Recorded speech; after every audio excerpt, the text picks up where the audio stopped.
The history of chocolate, a saga of blood, bitterness, and unspeakable wealth. The chocolate you know is a lie. It is a sweet, sugary confection, a comforting indulgence that you consume without a second thought. You believe it to be a simple pleasure, a harmless luxury. You are wrong. The history of chocolate is a saga of brutal conquest, of ritual sacrifice, of forced labor, and unspeakable wealth. It is the story of how a sacred bitter seed became the world's most desired commodity, its sweetness built on a foundation of pain. It is a history that began with the gods and ended with the gods of commerce, a long winding road stained with blood and injustice. This is the Sleepless Historian, and you would not recognize the true face of chocolate. Part 1. The Genesis of the Gods. Before it was a confection, it was a sacrament. Before it was a bar, it was a brew. Its story begins not in a factory, but in the humid, tangled jungles of Mesoamerica, more than 4,000 years ago. The Olmec, a civilization that rose and fell long before the Aztecs, were the first to cultivate the cacao tree. They were the first to recognize the magic within the strange, ridged pods that grew directly from the tree's trunk, a mysterious fruit from a forest of perpetual shadow and damp earth. They called it cacao, a name that echoes like a ghost through the centuries. You must forget everything you know about chocolate. Forget the sweetness, the creaminess, the delicate flavor. Remember only the bitterness, the raw, earthy, unyielding power of the bean. Imagine you are an Olmec priest. You do not eat this substance, you drink it. The ritual is ancient, a sacred rite passed down from your ancestors. The preparation is a form of deep meditation. You take the dried, fermented cacao beans, your hands stained with the dark, oily residue. You roast them over a crackling fire, the scent of the beans filling the humid jungle air. It is not the smell of sweet cocoa you know, but a deeper, more earthy aroma, a hint of something primal and unyielding, a promise of a power that can only be unlocked through fire. The sound of the beans popping and crackling in the heat is a form of prayer, a rhythmic chorus that accompanies your sacred work. You grind the roasted beans into a coarse paste on a stone metate, a heavy volcanic tool that has been used by your ancestors for generations. The rhythmic motion is a form of deep meditation, a communion with the earth that gave birth to this sacred plant. The paste is thick, greasy, a dark primordial sludge. You mix the paste with water, a bit of chili and cornmeal, and then, using a clay whisk, you agitate the concoction until it becomes a frothy, bitter brew. It is a drink of power, a connection to the divine. It is the blood of the gods. You drink it to gain strength, to commune with the spirits, to prepare your mind for the sacred rites. This was a substance for the powerful, for the holy, for the ones who walked between worlds. It was a tool, not a treat. Its taste was a testament to its power, earthy, bitter, and hot with the fire of chili. The Maya, who came after, revered it even more. They believed the cacao tree was a gift from their god of agriculture and sustenance, the very foundation of their civilization. The pods were a symbol of life and fertility, a physical manifestation of divine grace. The beans were so valuable, they were used as currency. Imagine you are a Maya merchant, and a handful of cacao beans can buy you a rabbit or even a slave. The value is not just in the taste, but in the power it represents. You would not hoard it for its sweetness. You would hoard it for its worth. It was a drink of high society, a ceremonial beverage used in marriages, funerals, and coming-of-age ceremonies. It was a tool of diplomacy and a symbol of status. To be offered a cup of it at a royal court was a profound honor, and the bitter taste would tell you that you are in the presence of greatness. The froth on top, the sign of a properly prepared brew, was considered the most precious part. It was a fleeting, ephemeral cloud of divinity, a whisper of the gods on the wind. The Aztecs, the final great empire of Mesoamerica, took the reverence to a new level. They called it Exocoltl, a name that literally means bitter water. They believed the god Quetzalcoatl himself had given them the cacao tree, stealing it from the other gods so that humanity could have a taste of the divine. The sacred nature of the bean meant it was too powerful for common consumption. It was a fuel for warriors, a ritual offering to the gods, and a beverage for the emperor, Moctezuma II. Imagine you are an Aztec warrior. Before a battle, you would drink a gourd of bitter xochotl, its chili-infused bitterness and caffeine giving you a sharp primal jolt. It was not about pleasure, it was about readiness, about power, about the unyielding will to win. Moctezuma II, it is said, drank 50 cups of the drink a day from a golden chalice. He did not drink it for a sugar rush. He drank it for power, for virility, for the belief that it connected him to the very gods themselves. This was chocolate, not as a dessert, but as a weapon, a currency, and a divine right. The very vessels used to serve it, often made of finely carved stone or gold, were themselves works of art, imbued with the sacredness of the drink. The Aztecs also used cacao beans as a form of tribute, demanding them from conquered peoples. This was not a demand for a simple crop. It was a demand for wealth, for power, for the lifeblood of their empire. The cacao bean, in their hands, was a silent tool of domination. Its history was about to be twisted beyond all recognition.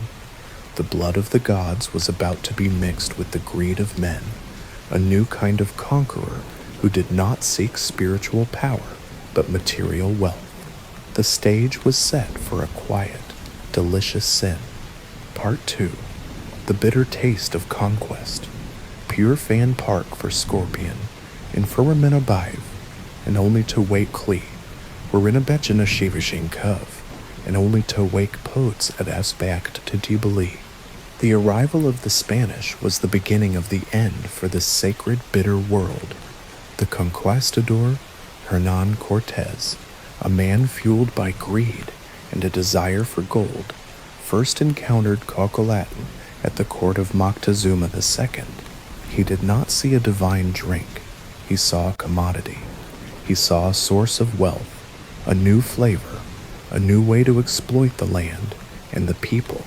The Spanish, in their endless search for gold and spices, saw in the cacao bean a new kind of treasure. They brought the beans back to Europe, and with them the dark secret of a sacred bitter drink. But Europe was not a world of chili and corn. It was a world of sugar and spice, a world of imperial trade routes, and a burgeoning global market. The Spanish aristocracy, intrigued by this strange exotic drink, found its bitterness unpalatable. It did not suit their sophisticated palates, accustomed to the sweetness of honey and the richness of European wines. And so, they did what they did to everything they touched. They changed it. They removed the chili, the cornmeal, the native elements that made the drink sacred.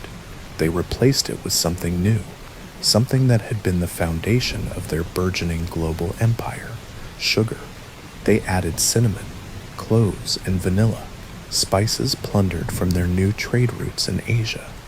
The bitter, earthy drink of the gods was transformed into a sweet, velvety indulgence for the rich. It was a bastardization, a perversion of a sacred ritual, but it was a delicious one. Imagine you are a Spanish noblewoman in the 16th century. You do not sip your chocolate from a clay gourd. You drink it from an elegant porcelain cup, a symbol of your wealth and status. Your servants, likely to be slaves brought back from the New World, prepare it for you. The ritual is not a sacred rite. It is a display of opulence. You watch as they grind the roasted beans, now sweetened with sugar and flavored with spices. The drink is still thick and rich, but it is now a pleasure, not a duty. It is a secret, a prized import that only the very wealthiest can afford. It is a symbol of your power, a quiet, delicious reminder that your wealth is built on the exploitation of other lands and other people. The Spanish kept the secret of chocolate to themselves for nearly a century, guarding it with a fierce possessiveness. It was their treasure, their exclusive indulgence. The Spanish also began to establish cacao plantations in their New World colonies, particularly in what is now Venezuela and Ecuador. These plantations were not run by divine right, but by sheer brutality.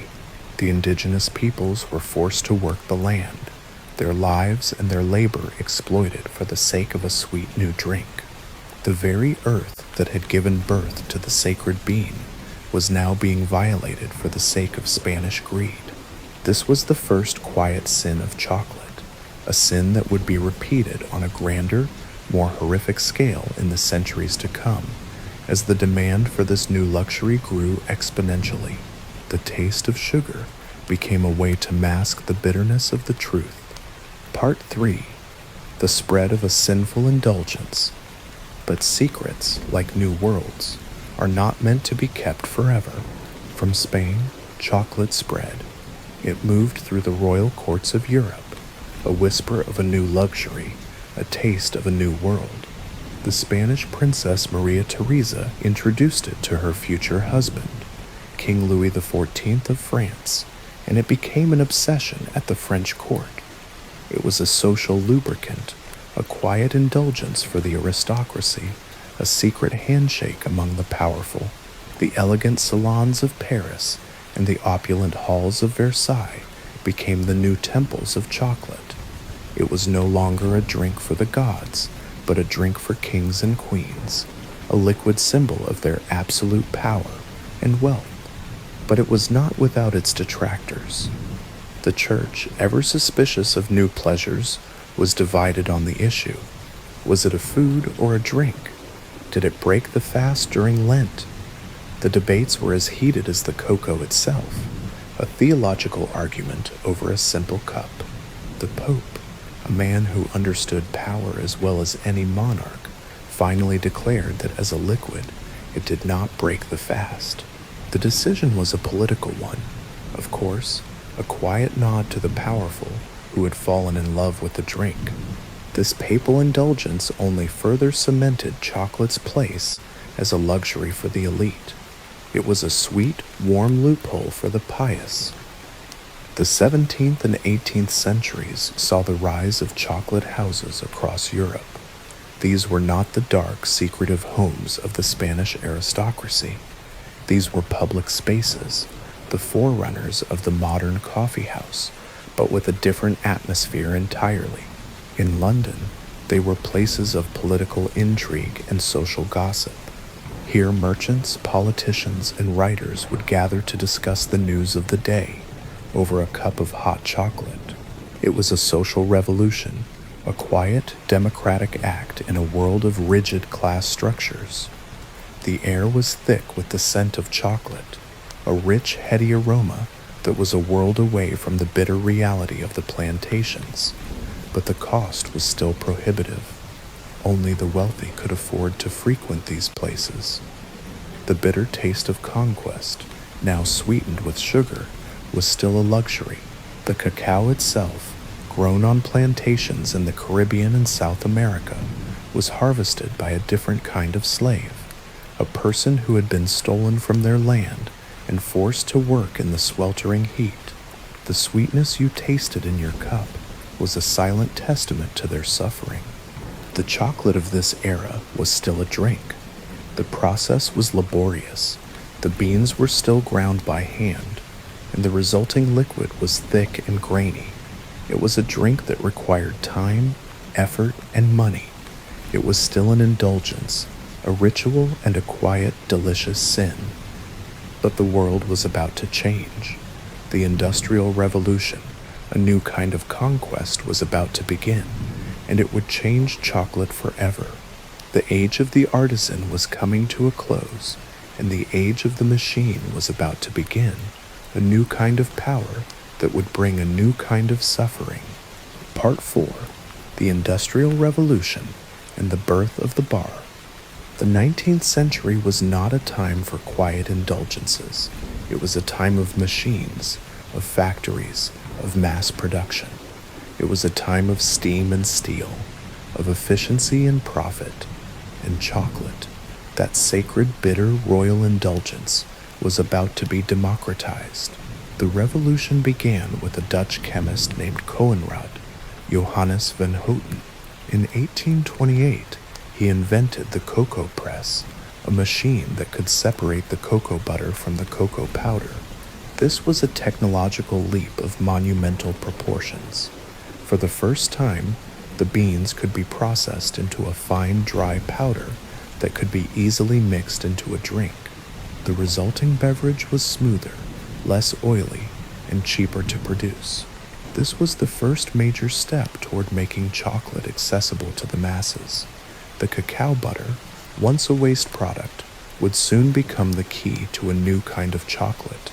Then came the British, Joseph Fry and Sons, a company that had been producing chocolate for years, realized they could combine the cocoa powder with the cacao butter and sugar to create a paste that could be pressed into a mold. In 1847, they created the first modern chocolate bar. It was a solid block of chocolate, a portable, easy-to-eat indulgence. This was a revolution. No longer was chocolate a drink reserved for special occasions. It was now a portable snack, a piece of something delicious that you could carry in your pocket. It was a quiet, delicious victory for the masses, a small piece of luxury that anyone with a few coins could afford. The Swiss, however, would perfect it. Daniel Peter, a Swiss confectioner, experimented with adding milk to chocolate. His goal was to create a new kind of chocolate that was smoother, creamier, and more palatable to a wider audience. He struggled for years, but with the help of his neighbor Henry Nestle, who had just invented a process for making powdered milk, he finally succeeded. In 1875, he introduced the first milk chocolate to the world. It was an instant sensation. The creamy, smooth taste of milk chocolate was a far cry from the bitter, grainy drink of the past. It was a sweeter, more comforting indulgence, a taste of a new, softer world. But this new world of chocolate was not without its shadows. The demand for cacao beans grew exponentially, and the production of these beans became a new form of exploitation. The factories of Europe and America were now a part of a global supply chain that stretched from the jungles of West Africa to the urban centers of London and New York. The workers in the factories, often women and children, toiled in dangerous conditions, their lives a silent testament to the sweet pleasures of the rich. The new machines, with their insatiable hunger for raw materials, were a new kind of conqueror, a new kind of god. Part 5. The Cost of a Sweet Tooth. The 19th and early 20th centuries were the golden age of chocolate, but it was an age built on a foundation of brutal labor. The demand for cacao beans grew exponentially, and the plantations of the Caribbean and South America could no longer keep up. The chocolate companies of Europe and America turned to Africa, a continent that was ripe for exploitation. The colonial powers of Britain, France, and Belgium established massive cacao plantations in West Africa, particularly in what is now Ghana and the Ivory Coast. The labor was provided by a new kind of slave, the indentured servant, the exploited local, the person who had been forced to work for a pittance in a dangerous, back-breaking job. The brutality was a quiet, insidious evil. There were no chains, no whips, but the work was just as hard, the conditions were just as brutal, and the death toll was just as high. The sweetness you tasted in your new chocolate bar was a silent testament to this suffering. It was a taste of a new kind of horror, a quiet, delicious violence that was happening on a continent far away. The chocolate companies, in their quest for profit, turned a blind eye to the suffering. They did not see the workers. They did not see the children. They only saw the beans, the raw material that was the foundation of their burgeoning empires. The names you know, Hershey's, Cadbury, Nestle, they were the architects of this new world. They were the men who made chocolate accessible to the masses, but they were also the men who were complicit in a new kind of exploitation. The 20th century saw the chocolate bar become a symbol of modernity, of convenience, of a simple, sweet pleasure. It was a staple of the world wars, a ration for soldiers, a small piece of home in a world of constant violence. It was a symbol of joy, of comfort, of a childhood memory, but the shadows remained. The quiet, brutal reality of the plantations, the suffering of the workers, the environmental devastation of a monoculture crop, these were the dark secrets that were hidden beneath the sweet, shiny wrapper. Part 6. The Modern Age and the Dark Truth. The story of chocolate is not over. The modern age, with its new tools of communication and its new sense of social consciousness, is finally beginning to unearth the dark truths of the past. The demand for fair trade and ethically sourced chocolate is a quiet, ongoing revolution. It is a demand that the suffering of the past not be repeated, that the sweet taste of chocolate not be tainted by the bitterness of exploitation. But the reality is far more complicated. The global demand for chocolate is immense, and the supply chain is a tangled, opaque web of middlemen, corporations, and small farmers. The fight for a fair, ethical chocolate industry is a constant, uphill battle. The chocolate you eat today, that delicious, creamy indulgence, is a product of a long, brutal, and often horrific history. It is a history that began with a bitter, sacred drink and ended with a sweet, global commodity. It is a history of gods and kings, of merchants and warriors, of slaves and conquerors. It is a history of innovation and exploitation, of a quiet, delicious sin that has changed the world in ways you would never have imagined. The next time you bite into a piece of chocolate, do not just taste the sweetness, taste the bitterness of the past. Taste the raw, earthy flavor of a sacred drink.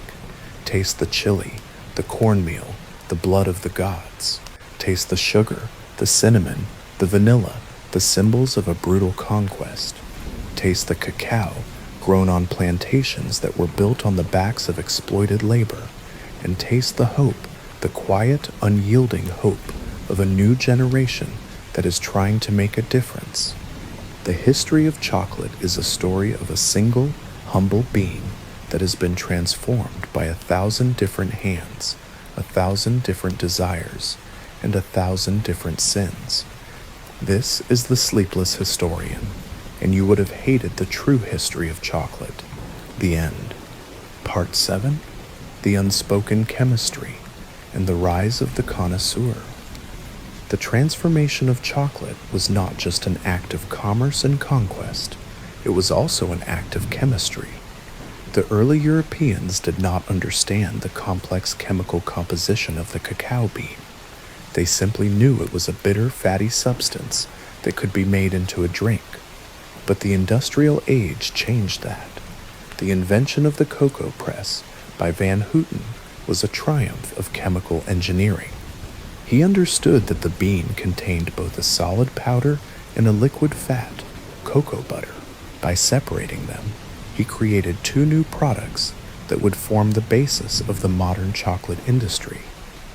The cocoa powder, once a messy component of a fatty drink, was now a fine, easy-to-mix powder for hot cocoa, and the cocoa butter, once a waste product, was a revelation.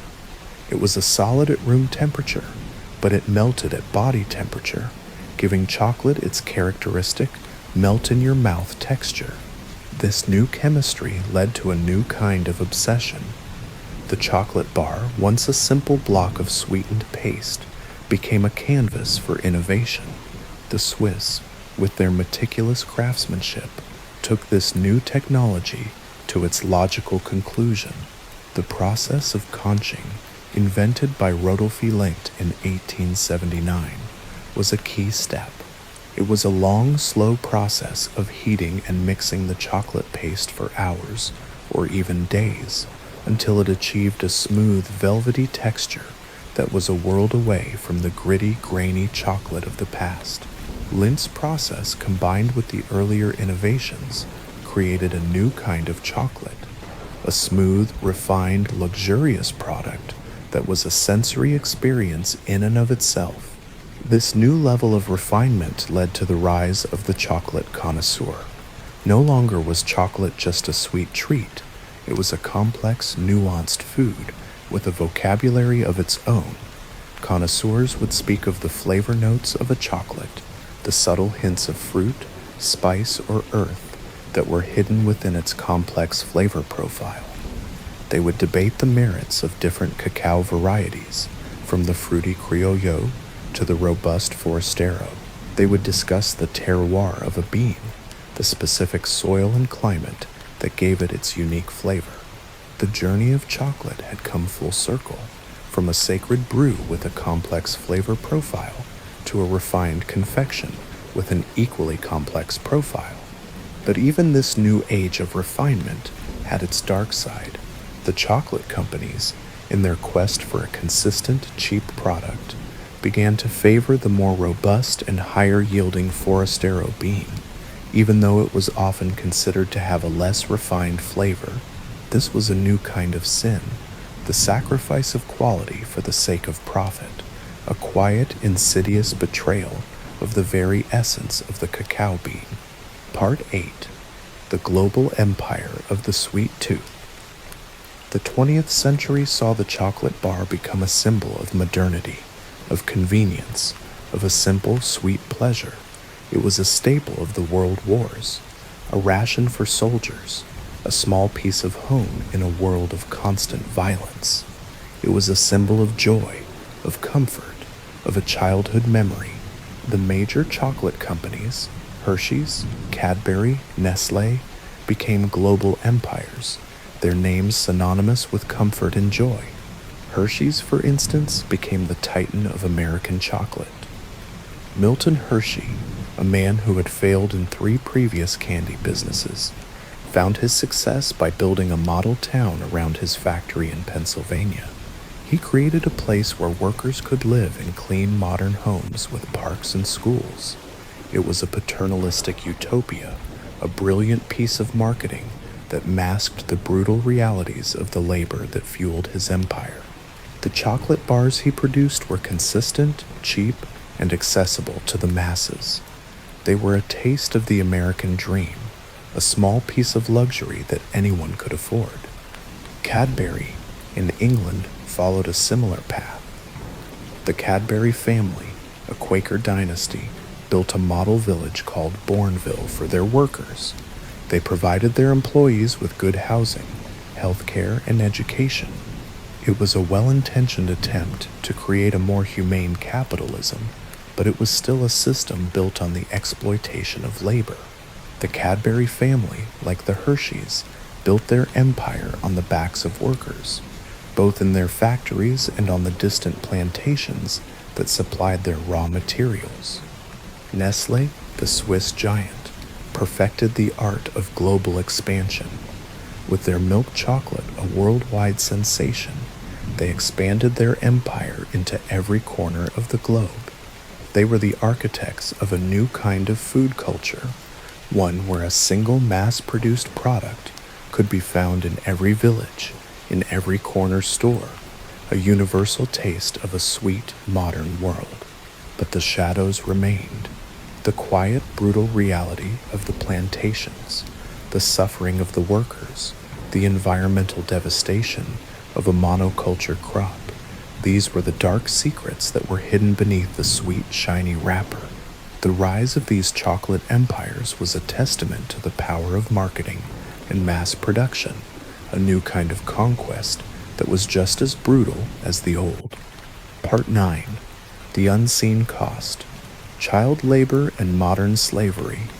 The most horrific chapter in the history of chocolate is also the most recent. The global demand for cheap cacao beans has led to a modern form of slavery, a quiet, insidious evil that is happening on a scale you would not believe. In West Africa, particularly in the Ivory Coast and Ghana, where more than 2/3 of the world's cacao is produced, child labor is rampant. Children, some as young as 5, are forced to work on cacao farms. They are often trafficked from neighboring countries, lured by the promise of a better life, only to find themselves trapped in a brutal, unforgiving world of backbreaking labor.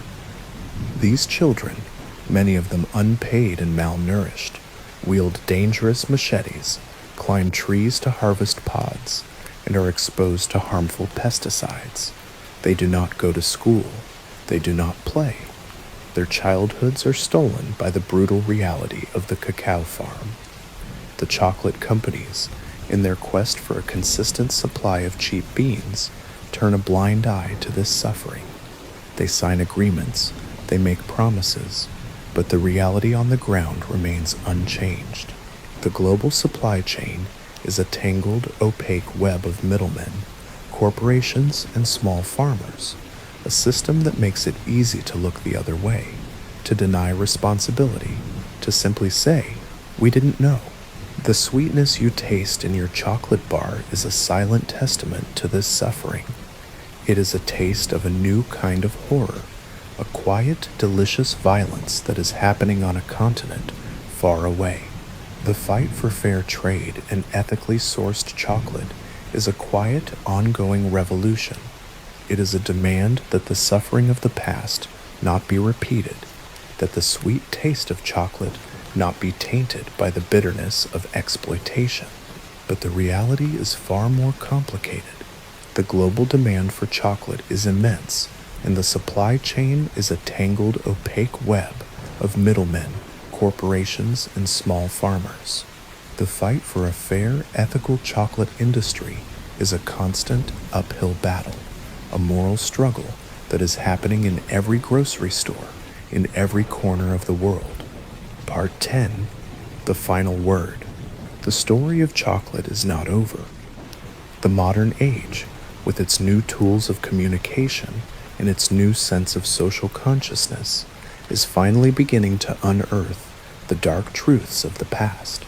The demand for fair trade and ethically sourced chocolate is a quiet, ongoing revolution. It is a demand that the suffering of the past not be repeated, that the sweet taste of chocolate not be tainted by the bitterness of exploitation. But the reality is far more complicated. The global demand for chocolate is immense, and the supply chain is a tangled, opaque web of middlemen, corporations, and small farmers. The fight for a fair, ethical chocolate industry is a constant uphill battle. The chocolate you eat today, that delicious, creamy indulgence, is a product of a long, brutal, and often horrific history. It is a history that began with a bitter, sacred drink and ended with a sweet, global commodity. It is a history of gods and kings, of merchants and warriors, of slaves and conquerors. It is a history of innovation and exploitation, of a quiet, delicious sin that has changed the world in ways you would never have imagined. The next time you bite into a piece of chocolate, do not just taste the sweetness, taste the bitterness of the past. Taste the raw, earthy flavor of a sacred drink. Taste the chili, the cornmeal, the blood of the gods. Taste the sugar, the cinnamon, the vanilla, the symbols of a brutal conquest. Taste the cacao grown on plantations that were built on the backs of exploited labor. And taste the hope, the quiet, unyielding hope of a new generation that is trying to make a difference. The history of chocolate is a story of a single humble bean that has been transformed by 1,000 different hands, 1,000 different desires, and 1,000 different sins